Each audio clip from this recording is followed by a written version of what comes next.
Bismillah, assalamualaikum warahmatullahi wabarakatuh. Alhamdulillah, wassalatu wassalamu ala rasulillah wa ala alihi wa sahbihi wa mawalah, amma ba'du. Ilahi anta maqsudi wa ridhaka matlubi atini mahabbataka wa ma'rifataka. Ila hadrati syekhina mursyidina sayyidi Sahih Ahmad sahibul wafa tajul arifin radhiyallahu anhu. Al-Fatihah. Bismillahirrahmanirrahim. Alhamdulillahirabbil alamin arrahmanirrahim maliki yaumiddin. Iyyaka na'budu wa iyyaka nasta'in ihdinas siratal mustaqim siratal ladzina an'amta 'alaihim ghairil maghdubi 'alaihim waladdallin. Amin. Yang sama-sama kita muliakan pengarsa Abah Hadratus Syekh Ahmad Sahibul Wafa Tajul Arifin radhiyallahu anhu. Yang sama-sama kita hormati Sahibul Bait, pemangku manaqib, pembina Majelis Zikir Nurul Ikhwan, kersana Bapak Sahat Saputra sekeluarga besarnya, yang insya Allah dakwah istiqomah mengorbankan tenaga, pikiran dan harta benda untuk terselenggaranya manaqib. Semoga semua yang dikorbankan ini menjadi kifarat dosanya, menjadi tolak balanya zahir batin, dan dimudahkan segala urusannya, baik urusan dunia maupun urusan akhiratnya. Amin rabbal alamin. Dan dihasilkan semua apa yang dicita-citakannya. Amin ya rabbal alamin. Yang saya hormati rekan-rekan muballighin, muballighah daiyah thariqah qadiriyah Naqsabandiyah, Pondok Pesantren Suryalaya, khususnya yang hadir pada malam hari ini, kersana Ustadz Sofyan Sauri, Ustadz Lukmanul Hakim, Ustadz Syahrul Tanjung. Anak saya kerja di keluarganya Pak Khairul Tanjung, masih pamilinya Ustadz Syahrul Tanjung. Tanjung yang penting mah gitu. Kersana Al-Mukarram Ustadz Jamaluddin SPD, Mubalik Thariqah Qadiriyah Naqsabandiyah, Pondok Pesantren Suryalaya, kader muda Nahdlatul Ulama, pegawai negeri sipil, ketua DKM, pos tukang bedog. Pokoknya luar biasa, pokoknya insyaallah luar biasa. Dari jemaah Majlis Taklim Sahata Al-Mukarram Ustadz Hasbi, yang kemarin invite saya di WhatsApp dikeluarkan lagi.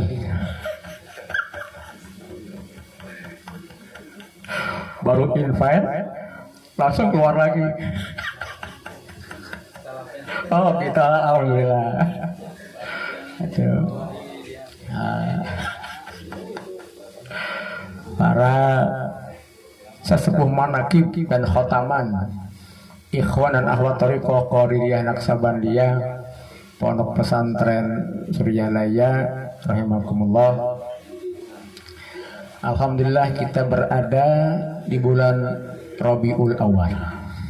Ini ada kajian menarik dari Tafsir Al-Jailani tentang ayat yang memang sering dibacakan oleh qori ketika masuk Rabiul Awal atau bulan Murud.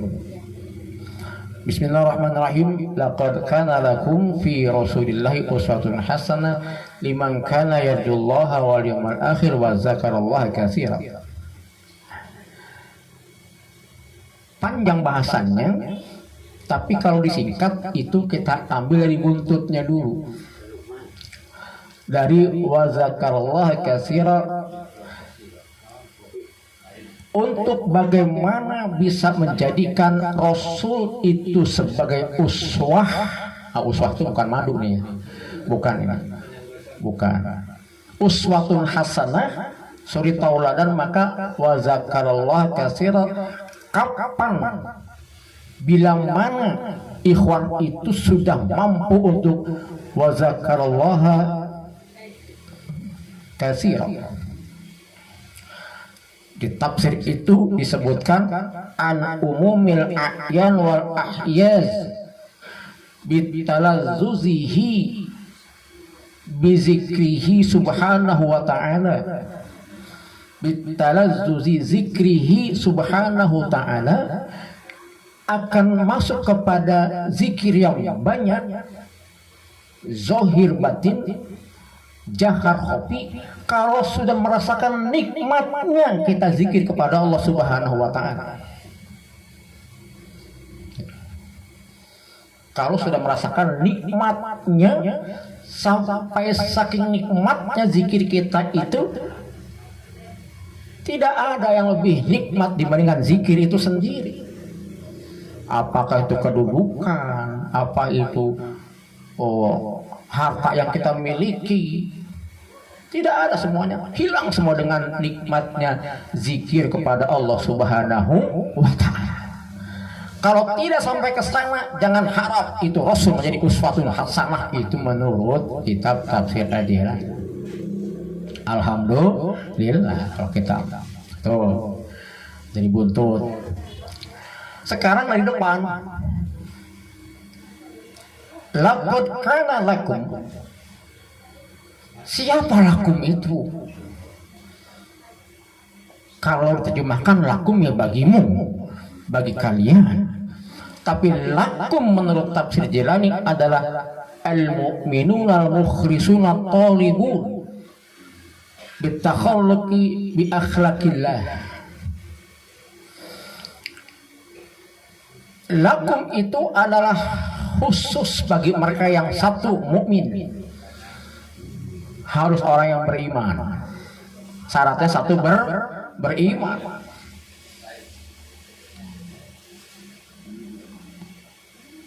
Akmalul mu'minina imanan ahsanuhum khuluq. Sempurnanya iman seorang mukmin itu adalah yang terbaik akhlaknya. Jadi ada korelasi hubungan yang kuat antara iman dan akhlak. Maka ketika akan menjadikan beliau uswatun hasanah, itu lakum pertama adalah al-mu'minun. Baru yang kedua al-mukhlisun, ikhlas tanpa muatan apapun, tanpa tujuan apapun, ikhlas. Wa talibun, menuntut, mengejar. Ilahi anta maksudi waridoka matlub. Matlub itu adalah yang kita kejar. Itu yang kita kejar.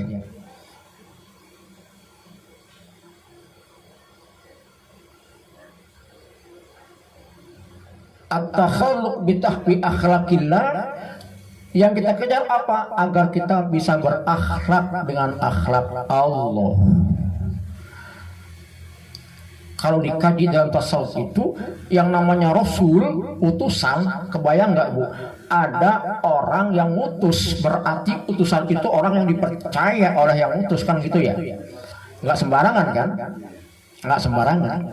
Tidak mungkin orang itu mengutus kalau nggak dipercaya. Kenapa dipercaya orang itu? Karena memiliki kompetensi yang tinggi. Mungkin gaya bahasanya, diplomasinya, keilmuannya, dan sebagainya. Jadilah diutus dia. Ini yang mengutus Allah Subhanahu wa ta'ala. Mengutus, bayangkan. Sudah diutus oleh Maha segalanya, dipuji oleh Allah. Innaka la'ala khuluqin azim. Sudahlah Allah yang mengutus, sudahlah Allah yang Maha segalanya mengutus, Allah memuji lagi yang diutusnya. Bayangkan, kurang berapa sempurnanya. Sungguh sangat sempurna, maka pantas dijadikan uswatun hasanah. Itu uswatun hasanah. Ketika Rasul secara jasadiah itu wafat, maka siapakah uswatun hasanah yang kita bisa jadikan pedoman hidup kita untuk sampai kepada Rasul, sampai kepada Allah Subhanahu wa taala? Satu saja, yaitu kita menjadikan mursyid, syekh mursyid, guru mursyid sebagai pengganti uswatun hasanah dari baginda Rasul sallallahu alaihi wasallam. Bukan kedudukannya. Bukan kedudukannya. Apa itu yang pertama? Yang tidak dimiliki oleh orang-orang yang sembarang. Yang pertama itu adalah Allah yukhalifa fi'lahu qawlahu bal la ya'mur bi syai' illa kana huwa awwala hamilin bih. Apa yang diucapkannya, diperbuatnya itu tidak bertolak belakang. Dengan siapa? Dengan baginda Rasulullah Muhammad sallallahu alaihi wasallam. Sehingga orang-orang menempati tempat yang khusus itu mudah saja. Yang jauh ingin mendekat, yang dekat ingin semakin dekat. Tidak usah buka banyak kitab. Itu saja kaidahnya. Yang jauh ingin mendekat, yang dekat ingin semakin dekat. Ini saja, karena masih ada satu yang memang penting untuk dibahas oleh Kersana Ustaz Jamaluddin. Semoga ada kemanfaatan dan semakin meningkat cinta kita kepada Rasulullah Muhammad sallallahu alaihi wasallam, semakin kuat hikmat kita kepada guru mursyid kita. Amin ya rabbal alamin. Hadallahu wa iyyakum ajma'in. Ahlul kalam. Assalamualaikum warahmatullahi wabarakatuh.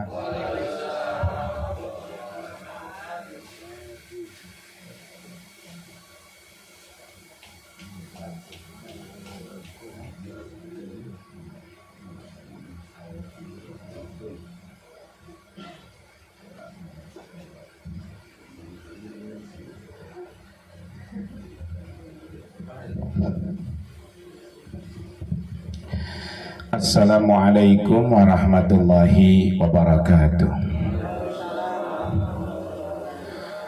Alhamdulillah alladzi adal jannata liman ittaqah wa au'adan nara liman asah. Man tawakkala alaika fa asyhadu an la ilaha illallah wahdahu la syarikalah wa asyhadu anna sayyidana wa nabiyana Muhammadan abduhu wa rasuluhu la nabiyya ba'dah. Amma ba'du ayyuhal ikhwah, usikum wa nafsi bitaqwallah faqad fazal muttaqun. Hadratul mukarram wal muhtaram, tak lupa pemangku hajat manakib malam hari ini, Abang Sahat sekeluarga besar yang mudah-mudahan terus mudawamah diistiqomahkan oleh Allah Subhanahu wa taala. Para kesepuhan manakib dan khotaman yang sama hadir, para asatid, Bapak Ibu Ikhwan Akhwat Thariqah Qadiriyah Naqsyabandiyah Pondok Pesantren Suryalaya rahimakumullah.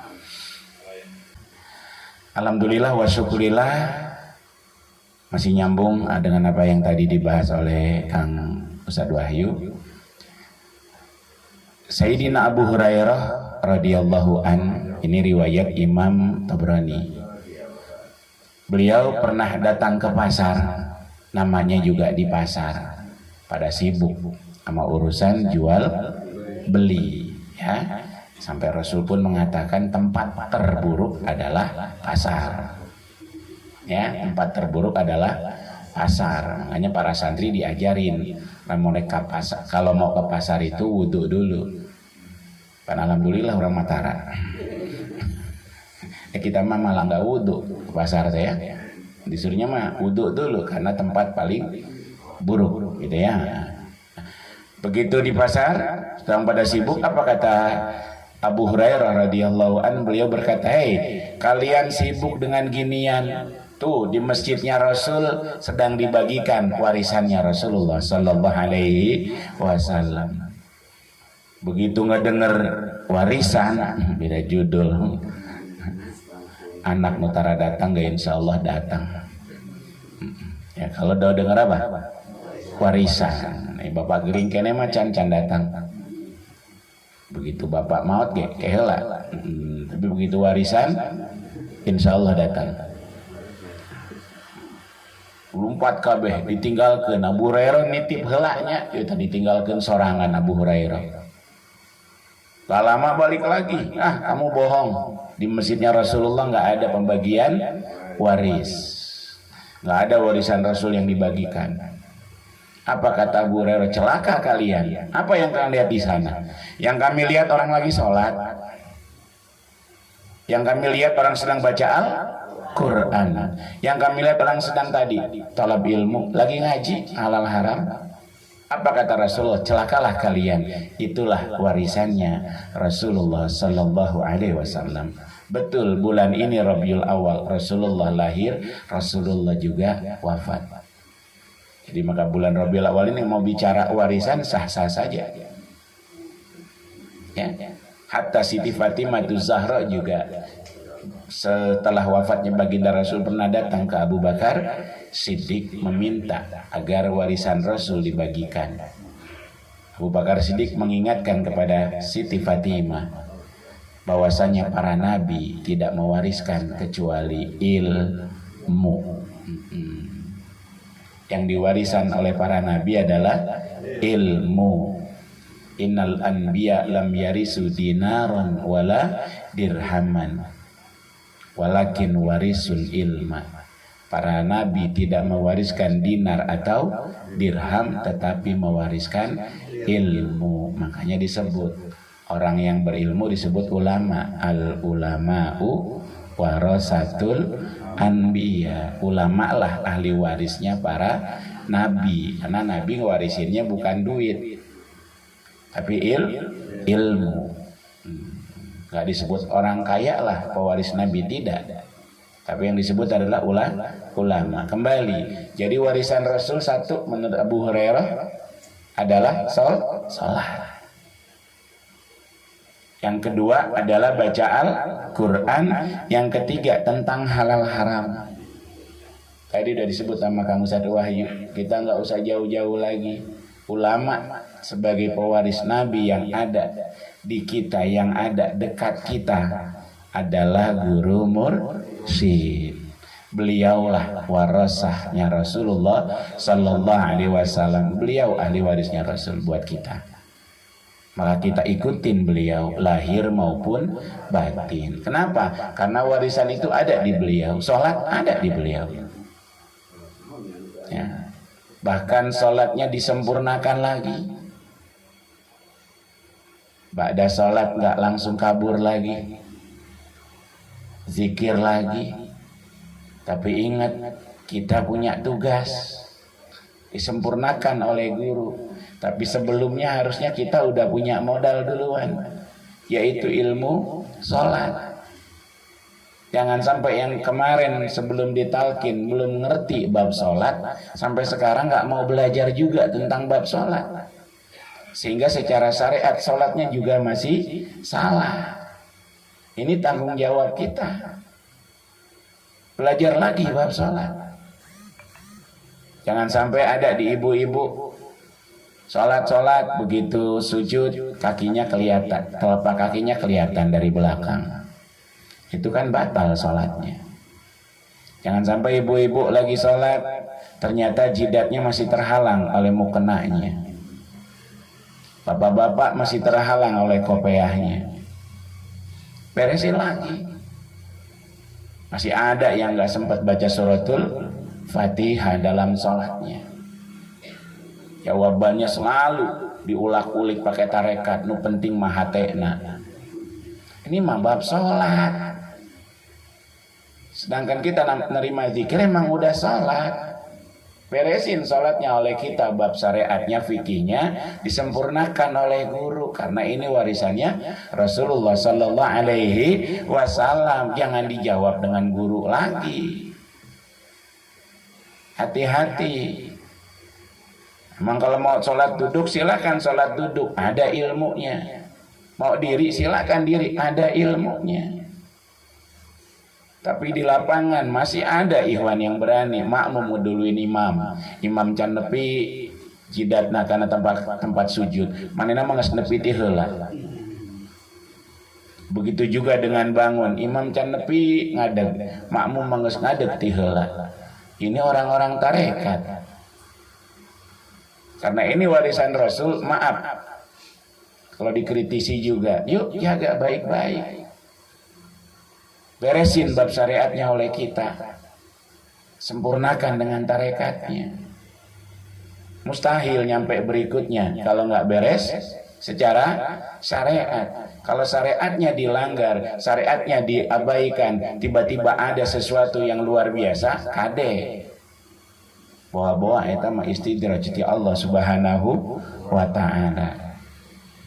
Yang kedua, warisan Rasul adalah baca Al-Quran. Ada di kita juga. Enggak tekaci manakib lamun teu aya baca Al-Quran.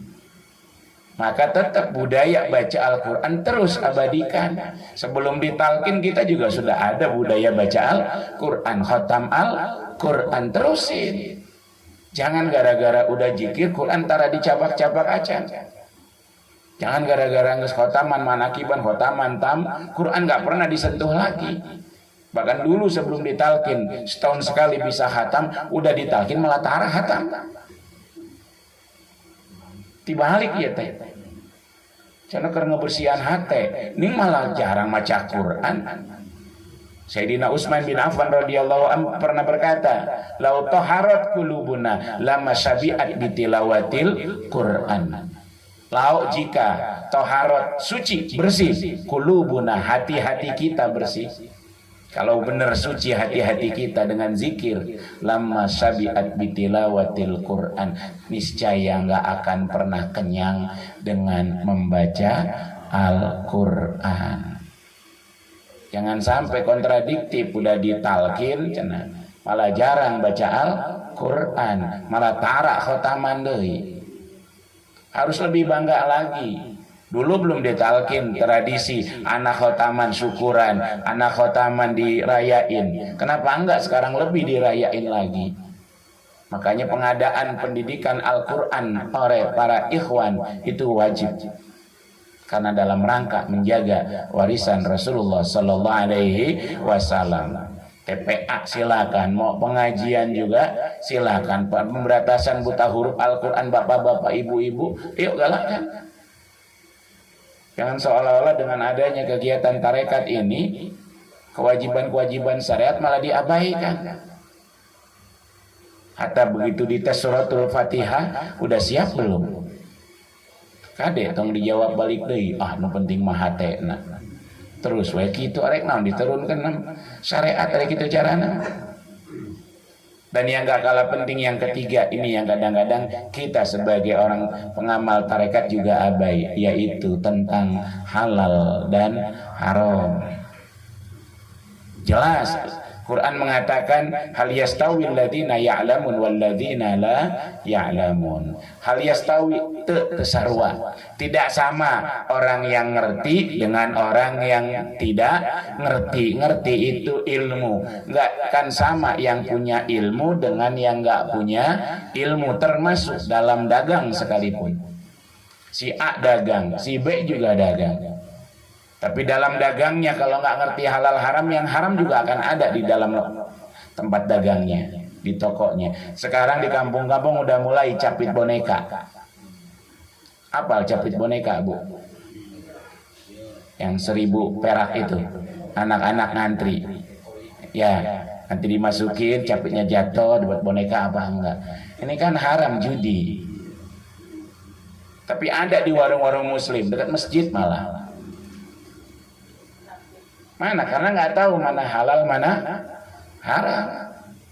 Belum lagi yang paling mudah di kampung lotre-lotrean, yang hadiahnya dipajang.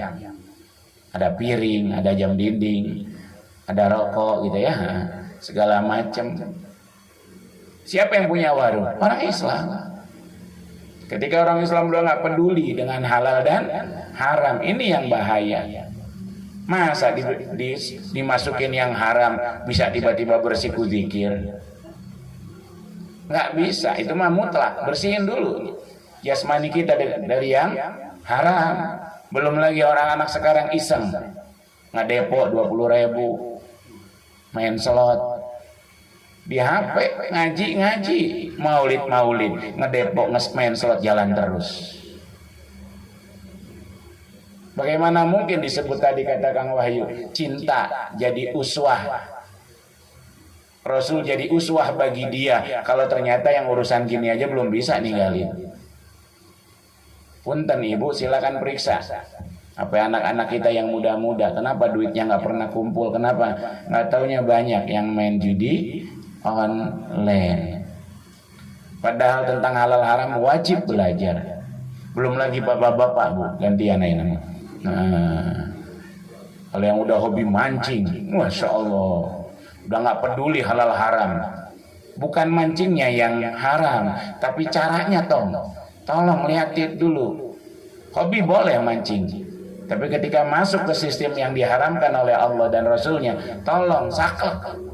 Kalau memang Rasul uswatun hasanah, kalau betul kita bersyukur dengan Rasul, ingat Rasul bawa ajaran tentang halal dan haram. Can bisa pelebah akhlak, ini kayak akhlak. Yang saklek, bapak-bapak kadang-kadang nggak peduli, asal mancing weh. Ekuma sistem nak turun 5 kilo, manena 2 kilo, balik temenang. Emang itu haram ya ada? Ada yang seserian nyarita kenana? Nggak ada, paling kehel kabeh. Terus belum lagi yang seneng apa? Burung, kicau, mania, ada lagi judinya. Udah balik manakib Persib main. Langsung goceng-goceng yuk, goceng-goceng. Itu lebih saklek lagi itu. Harusnya lebih saklek lagi para pengamal tarekat ini tentang halal dan haram, karena takut lagi ngebersihin hati tapi jasmaninya dikotorin terus. Ini kapan beresnya?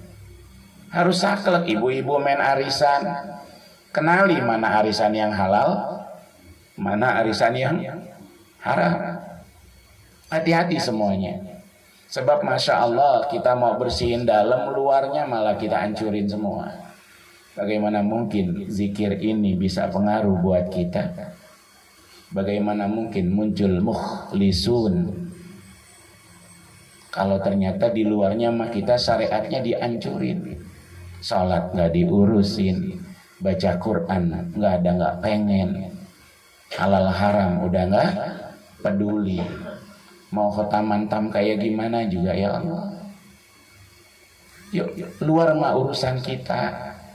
Zikir, khotaman itu bagian dalam, ada guru di dalamnya. Tapi yuk yang syariat urusan kita. Apik tilik wajib hukumnya. Syariat wajib, tarekat juga wajib. Kalau di tarekat aja udah ditalek tong ayat penambahan ataupun pengurangan. Di syariat kan udah sempurna. Al-yauma akmaltu lakum dinakum. Kami sudah sempurnakan agama kalian. Yuk pelajari dong kesempurnaan syariatnya Rasulullah Sallallahu Alaihi Wasallam, biar kita tahu mana batas halal haram, mana batas yang boleh, mana batas yang tidak boleh, supaya muncul nanti. Punten sedikit ingetin tentang warisan baginda Nabi Muhammad Sallallahu Alaihi Wasallam, mumpung bulan Maulid yang dengan harapan kedepannya akan lahir generasi-generasi yang benar-benar peduli tentang salat lahir maupun batin, syariat hakikatnya senang semua. Akan lahir generasi yang kembali mencintai Al-Quran, termasuk khataman Qurannya tingkatkan lagi. Jangan gara-gara ketemu zikir khataman tam melengit kabeh. Ini nggak ada syukuran. Ya, biar anak-anak bisa baca Quran semua, semangat. Bahkan kita juga menghargai guru-guru Al-Quran. Yang ketiga, yuk jangan berhenti terus belajar tentang halal dan haram. Karena ini mutlak kita ketahui. Orang-orang yang gak belajar zikir aja selalu bertanya, iya halal haram sampai dilihat. Ya, bisi ayah unsur B2 cenah. Ya, non B2 deh bu. Bagong. Ya, sampai saking takutnya. Karena begitu masuk yang haram, ya Allah, Kita udah tahu konsekuensinya. Bisa-bisa nggak diterima semua ibadah kita oleh Allah Subhanahu wa Ta'ala. Yuk, lebih apik lagi lahir maupun batin. Itu yang bisa disampaikan, mudah-mudahan bermanfaat untuk ngingetin kita betapa kita masih perlu dan perlu banget belajar tentang agama ini agar kelak diaku jadi murid pengersa Abah, dibawa jadi umatnya baginda Nabi Muhammad sallallahu alaihi wasallam. Walafu minkum, wassalamualaikum warahmatullahi wabarakatuh.